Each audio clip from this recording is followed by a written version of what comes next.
കാസർഗോഡ് കാഞ്ഞങ്ങാട്ട് 10 വയസ്സുകാരിയെ തട്ടിക്കൊണ്ടുപോയി പീഡിപ്പിച്ച കേസിൽ പ്രതിയെന്ന് സംശയിക്കുന്ന 35 വയസ്സുകാരൻ പിടിയിൽ. കുടക് സ്വദേശിയായ ഇയാളെ ആന്ധ്രയിൽ നിന്നാണ് പോലീസ് പിടികൂടിയത്. വീട്ടിലേക്ക് ഫോൺ വിളിച്ചതിനെ തുടർന്ന് ലൊക്കേഷൻ കേന്ദ്രീകരിച്ച് നടത്തിയ അന്വേഷണത്തിലാണ് ഇയാൾ പിടിയിലായത്. പ്രതിയെ രാത്രി 8 മണിയോടെ കാഞ്ഞങ്ങാട്ടേക്ക് കൊണ്ടുവരും. മെയ് 15 പുലർച്ചെ കുട്ടിയുടെ മുത്തച്ഛൻ പശുവിനെ കറക്കാൻ പുറത്തിറങ്ങിയ തക്കം നോക്കി വീടിനുള്ളിൽ കടന്ന പ്രതി കുഞ്ഞിനെ തട്ടിക്കൊണ്ടുപോവുകയായിരുന്നു.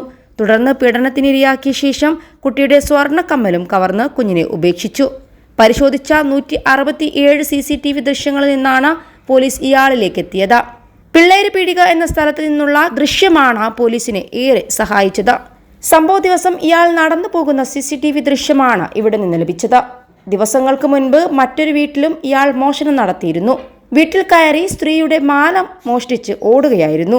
ഇതിന്റെ CCTV ദൃശ്യങ്ങൾ പോലീസിന് ലഭിച്ചിരുന്നുവെങ്കിലും ആളെ വ്യക്തമായി തിരിച്ചറിഞ്ഞിരുന്നില്ല. അതിനാൽ രേഖാചിത്രം പോലീസ് വരപ്പിച്ചിരുന്നു. പീഡനം നടന്ന ദിവസം ഇയാൾ തന്നെയാണ് പിള്ളേരു പീടികയിലെ CCTVയിൽ കുടുങ്ങിയതും. ഇതിന്റെ ദൃശ്യം വ്യക്തമായി കിട്ടിയതോടെയാണ് പ്രതി ഇയാൾ തന്നെയാണെന്ന് പോലീസ് ഉറപ്പിച്ചത്. ഇതിന് പോലീസിന് സഹായിച്ചത് ഇയാൾ ധരിച്ച വസ്ത്രമായിരുന്നു. +2 ഡിഗ്രി കഴിഞ്ഞവർക്ക് വേൾഡ്സ് ഫസ്റ്റ് AR/VR ക്ലാസ് റൂമിലൂടെ സ്മാർട്ട് ഫോൺ എഞ്ചിനീയർ ആവാം. കൂടുതൽ അറിയാൻ വിളിക്കൂ ബ്രിഡ്കോ ആൻഡ് ബ്രിഡ്കോ. 2 സംഭവങ്ങൾ നടക്കുമ്പോഴും ഒരേ വസ്ത്രമാണ് ഇയാൾ ധരിച്ചിരുന്നത്. ഇയാളുടെ ശരീരചലനങ്ങളും വ്യക്തമായതോടെ രണ്ടും ഒരാളാണെന്ന് പോലീസിന് ഉറപ്പിക്കാൻ കഴിഞ്ഞു. കാഞ്ഞങ്ങാട്ടെത്തിയിട്ട് 14 വർഷം കുടക് സ്വദേശിയായ ഇയാൾ 14 വർഷങ്ങൾക്ക് മുൻപാണ് കാഞ്ഞങ്ങാടിന്റെ തീരദേശ മേഖലയിൽ സ്ത്രീയെ വിവാഹം കഴിച്ച് ഇവിടെ താമസം തുടങ്ങിയത്. പീഡനത്തിന് ഇരയായ കുട്ടിയുടെ വീട് ഇയാൾക്ക് പരിചയമുണ്ടെന്നും പോലീസ് പറയുന്നു. ഇയാൾ വിചിത്ര സ്വഭാവക്കാരനാണെന്ന് പോലീസ് തന്നെ പറയുന്നുണ്ട്.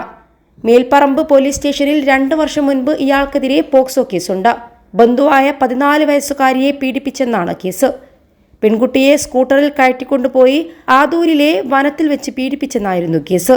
ഇതിൽ 3 മാസം റിമാൻഡിലായി ജയിലിലായിരുന്നു. സുള്യ, കുടക് സ്റ്റേഷനുകളിലും മാല പിടിച്ചുപറി കേസുകളിൽ ഇയാൾക്കെതിരെ ഉണ്ട്. മോഷണവും ഇയാളുടെ പതിവ് തന്നെയാണെന്ന് പോലീസ് സ്റ്റേഷനിൽ നിന്നും കിട്ടിയ വിവരത്തിന്റെ അടിസ്ഥാനത്തിൽ പറയുന്നു.